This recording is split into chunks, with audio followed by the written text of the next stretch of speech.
Boker Tov, comment allez-vous? Aujourd'hui, je vais vous parler de quelque chose qui amène à la réflexion.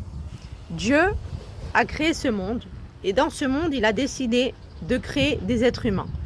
Parmi ces êtres humains-là, il y a nous, le peuple juif. Et chaque être humain, de façon générale, il ne vit pas, depuis qu'il est né, la vie de la même manière. C'est-à-dire qu'on n'est pas passé par les mêmes parcours, par la même éducation, on n'a pas grandi de la même façon, on a passé des étapes dans notre vie et qu'on continue chaque jour à passer des étapes. Et donc chacun, il a sa vie, d'accord? Maintenant, dans cette vie-là, on a tendance à rencontrer des personnes, d'accord? Le contact social. Et il y a des personnes dans notre vie qui vont rester, il y en a d'autres qu'on va croiser et qu'après, ça va être fini. Il y a des connaissances, il y a des liens d'amitié plus forts, etc., etc. Et dans tout ce monde-là, il y a des personnes qui nous font du mal, inconsciemment ou consciemment. Je m'explique. C'est-à-dire que tout ce qui est du domaine de la jalousie, de la rancune, ne pas aider son prochain, etc., etc., quelque part, ça fait du mal. Ensuite, il y a des autres personnes qui vont être là, qui ne vont pas vous aider et qui vont rester par rapport à vous statu quo. Ça veut dire ils ne se mouillent pas, ni ils vous aident, d'accord, mais ils ne font pas du mal. Et bien, c'est 10 000 fois mieux d'avoir des contacts avec des personnes qui sont à statu quo, ça veut dire qu'ils ne sont pas prêts à vous aider, mais au moins qui se tiennent tranquilles, qui se tiennent à carreau par rapport à vous. C'est-à-dire que bonjour, bonjour, au revoir, comment ça va, etc. Et donc, ils ne vous font pas du mal. Mais il y a des personnes où la jalousie, elle exprime dans leur cœur une envie de vous abattre. C'est-à-dire que, par exemple, quand une personne, elle sait qu'un tel a de l'argent, ah ben, dans son cœur, elle va avoir envie de cette situation-là. Et donc, forcément, il y aura un écart. C'est-à-dire que dans son cœur, la jalousie va l'amener à passer à l'action, à faire des choses mauvaises. Déjà en pensant mal, en parlant mal sur cette personne, etc., etc. Et donc, il faut faire le tri de qui on fréquente, qui on a envie qui reste dans notre vie, ou nous-mêmes envie de s'écarter de certaines personnes, etc. Parce que pour nous, c'est pas ma team. C'est-à-dire que pour nous, eh ben, on ne le ressent pas de la même façon. Ça veut dire qu'il y a des gens qui restent dans notre vie et que le fait qu'ils restent dans notre vie, ça nous fait du mal, même psychologiquement. Des fois, ça peut être même physiquement, etc., etc. Et donc, on est maître de notre vie, d'accord? On est pilote de notre vie. Il n'y a personne qui peut et qui doit, j'ai envie de vous dire, diriger notre vie à notre place, prendre des décisions à notre place, etc. Parce que qui mieux que nous-mêmes sait par quoi, là où on est passé, comment on a pu essayer de s'en sortir et que chaque jour qui passe, on continue à passer des étapes parfois difficiles, d'accord? C'est les aléas de la vie. Et donc, on connaît nos capacités, on connaît nos forces comme on connaît nos faiblesses. Si vous avez dans votre entourage, dans vos connaissances, dans les collègues du travail, etc., des personnes qui pour vous, vous considérez que pour vous, ils ne sont pas adaptés, réfléchissez si vous pouvez continuer à les fréquenter, à les avoir sans que ça vous attend, ou est-ce que vraiment, il faut couper les ponts avec ces personnes pour que vous arrivez à mieux vivre. Parce que des fois, on ne se rend pas compte, mais l'inconscient, elle s'en rend compte. On pèse sur nos épaules un fardeau, mais que des fois, on ne s'en rend pas compte. D'accord? Et ce qui se passe, c'est qu'au fur et à mesure des années, on sent qu'il y a quelque chose à l'intérieur de nous qu'on n'arrive même pas à exprimer. C'est là sans être là. Et du coup, quand on va à la réflexion, justement, on réfléchit, on retrace un peu notre vie depuis qu'on est petit, etc. on voit les ondes noires. Et doucement, doucement, on arrive à capter c'est quoi en fait ce qui me fait du mal, c'est quoi les ondes, c'est quoi les ondes noires. Et il ne faut pas rester toujours victime en disant ben c'est comme ça, je peux rien faire. Non, il faut chercher des solutions. Alors des fois, il y a des solutions que c'est beaucoup plus difficile à les atteindre, mais rien dans la vie n'est impossible tant qu'on a déjà, number one, la volonté d'y arriver et la volonté de s'en sortir. Parce que vous pouvez rencontrer plein de médecins, plein d'amis, qui vous voulez, mais si vous-même à l'intérieur de vous, vous n'avez pas la volonté de vous en sortir, ça ne fonctionnera pas. Vous avez compris? C'est comme, je prends toujours cet exemple-là, quand on veut donner à manger à un bébé ou à un enfant, qui dépend de nous qu'on lui donne à manger, eh ben, tant que lui, il n'a pas fait l'effort d'avaler, même si nous, on lui a mis la cuillère dans la bouche, ça ne passera pas. Il va le vomir, il va le cracher. On ne peut pas lui forcer à avaler. Et ça, c'est ce qui se passe. Dans notre vie, on ne peut pas nous forcer à accepter des gens ou à continuer à les avoir dans notre vie si concrètement, excusez-moi de l'expression, mais pour que vous compreniez bien, si concrètement ces gens-là, eh ben, ça nous fait vomir. C'est-à-dire que concrètement, ça nous fait des maux. Ça nous fait des maux dans la tête, ça nous fait des maux émotionnels. Et le stress comme ça qui accumule ne peut pas tout le temps être, comment dirais-je, ce stress-là, il ne peut pas tout le temps être bon dans notre vie. Parce qu'il y a du stress. Il faut savoir qu'il y a du stress qui est positif et il y a du stress qui est négatif. D'accord? Par exemple, quand on voit une maison qui est en train de brûler, par exemple, ok, je vous prends un cas extrême, cette maison-là, quand on va voir les flammes, directement à l'intérieur de nous, on va avoir cette adrénaline, on va avoir ce stress de vouloir vite se sauver. D'accord? C'est un instinct de survie. Et bien, il faut savoir que psychologiquement aussi, il faut avoir cet instinct de survie. Et il ne faut pas dire, c'est comme ça, je ne peux rien faire. Parce qu'on connaît l'expression que la famille, on ne la choisit pas. Les amis, on les choisit. Mais même les membres de la famille qu'on ne choisit pas, bien sûr qu'il faut tout faire pour se réconcilier.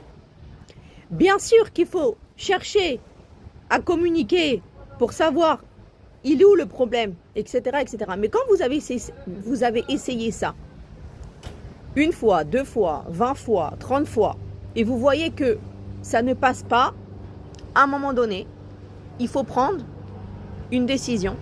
Et il n'y a que vous qui vous pouvez prendre des décisions concernant votre vie. Alors que qu'on prend des conseils à droite, à gauche, ça c'est normal. Tout le monde a besoin de conseils, tout le monde a besoin de soutien, tout le monde a besoin de se faire aider, etc.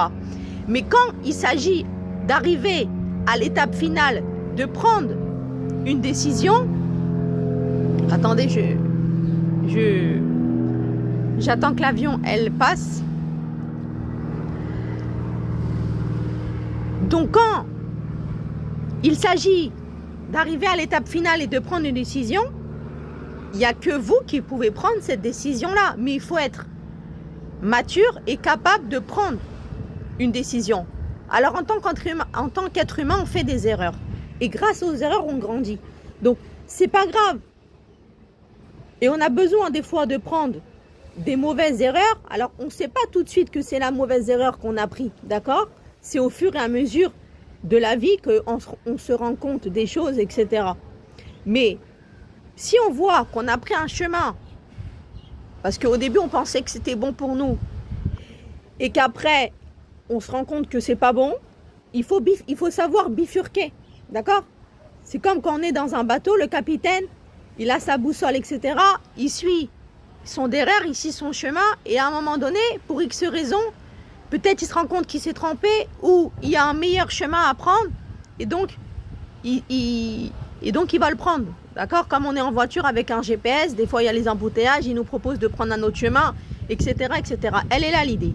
L'idée, c'est que chaque chose qu'on peut rencontrer dans notre vie et qu'on se rend compte qu'elle n'est pas adaptée à nous, il faut savoir bifurquer, il faut savoir se poser des bonnes questions, et il faut savoir surtout s'asseoir et réfléchir comment on peut s'en sortir, comment on peut faire les choses mieux.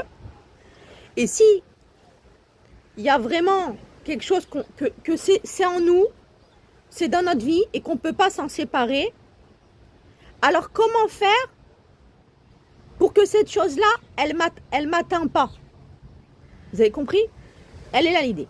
Et par rapport à ce que je disais tout à l'heure, qu'il y a des personnes qui sont là et qui vous font du mal, alors que ces personnes-là, ils sont conscientes qu'ils vous font du mal, ou des fois c'est inconscient, parce que il y a beaucoup de fois qu'on peut faire du mal à autrui, à notre prochain, mais on ne le fait pas exprès. Par exemple, vous allez dire une réalité à votre enfant. Exemple, tous les matins, tu es en retard. Tu es en retard, tu ne te lèves pas comme il se doit, et donc ça fait des conséquences à l'école. Et vous, comme vous voyez que c'est une fois, 2 fois, 3 fois, etc., donc on finit par s'énerver, il faut dire les choses claires, et cet enfant-là, il va finir par nous taper sur les nerfs. Et qu'est-ce qui va se passer? Et bien donc on va lui faire passer des mauvais moments à cet enfant. Alors en tant que parent, on se dit mais oui, mais j'ai raison de lui remonter les bretelles, parce que de toute manière, voilà, il a des retards et ça a des conséquences sur le bulletin, etc., etc. Il peut se faire renvoyer de l'établissement. Alors, on a à l'intérieur de nous la raison, parce qu'il n'y a personne en vrai qui agit sans raison. Même les enfants, quand ils font leur crise, etc., ou les adolescents, enfin chacun dans ce monde-là, quand on fait quelque chose, on a nos propres raisons de pourquoi on les fait. Mais ce que j'ai envie de vous passer aujourd'hui comme message, c'est qu'il y a la raison, et il y a concrètement qu'on fait du mal, même sans le vouloir. Quand cet enfant-là, il va se faire remonter plusieurs fois les bretelles, concrètement, il va le vivre mal. Il va avoir quelque chose à l'intérieur de lui. Alors, si le parent, il reste toujours en disant « Ouais, bah c'est comme ça, j'ai raison, il a qu'à se lever à l'heure, etc., etc. » Il n'y a pas d'évolution dans la relation que vous allez entretenir avec cet enfant. Et donc, cet enfant-là, comme il ne va pas aimer cette situation, il va être braqué. Et là, la communication, elle peut se couper. D'accord? Donc, il y a plusieurs manières. Le message le plus important à retenir, c'est quand vous voulez faire progresser, avancer ou dire des reproches à autrui, il y a la manière de comment le dire. Si on lui fait du rentre-dedans, ça va plus être problématique. Nous, peut-être, on va s'énerver. La personne, elle va se braquer et on n'arrivera pas. Et on n'arrivera pas à passer le bon message qu'on voulait passer. D'accord? Et à l'intérieur de nous, eh ben, si on reste toujours en disant ben c'est comme ça, ben c'est moi qui a raison. J'ai envie de vous dire, on s'en fiche qui a raison du moment que la chose, elle se fait correctement. Du moment que la chose, elle se fait correctement et du moment que chacun, il se sente bien à l'intérieur de lui. Le plus important, c'est que chacun se sente bien à l'intérieur de lui. On peut faire des remarques, on peut faire des reproches, on peut dire à son mari, sa femme, son ami qu'on a été vexé, qu'on a passé un mauvais moment, etc., etc. Mais il y a la manière et tout est dans la manière. Tout est dans la communication, de savoir comment dire et à quel moment dire. Si vous dites à votre ami, tu m'as vexé, tu sais, tu m'as pas répondu au téléphone, ou peu importe ce que vous lui dites, mais que elle déjà, il faut savoir dans quel état elle est. Si déjà elle a des problèmes ou pas, il faut savoir si elle est prête à entendre ce que vous allez à lui dire. Mais si elle est dans le rush et qu'elle est occupée, etc., et que vous lui balancez ça, ça va, dans son cerveau, elle va pas comprendre, ça va pas capter. Et vous allez être frustré que elle ne comprend pas. Donc, en fin de compte, la communication, elle est très importante entre deux personnes. Il faut rentrer, j'ai envie de vous dire, dans le monde de l'autre personne pour savoir comment réagir face à des situations et comment transmettre un message qu'on voudrait dire, par exemple, que par rapport à cette personne, on est mal à l'aise. On est mal à l'aise et comment faire évoluer la situation. Mais il est clair qu'à un moment donné, il faut savoir prendre des décisions. Parce qu'il y en a qui reportent toujours à demain. Et en fait, ils ne se rendent pas compte, il y a des mois, il y a des années qui passent. Et le fait de ne pas prendre les décisions, ça pénalise beaucoup de choses. Donc, il faut être capable de prendre des décisions. C'est pas grave si vous vous trompez. Parce que comme je vous ai dit, on peut bifurquer. D'accord? On peut prendre un autre chemin. Ok? C'est comme quand on fait une reconversion professionnelle. À un moment donné, on l'a fait parce qu'on pensait et on veut et on voit que c'est bon pour nous de faire cette reconversion. Et là, c'est pareil. Mais ce que j'ai envie de vous dire aussi, c'est quand vous entendez des choses. Par exemple, Shimon, il a fait du mal à Samuel, d'accord? Et vous êtes amis avec Shimon.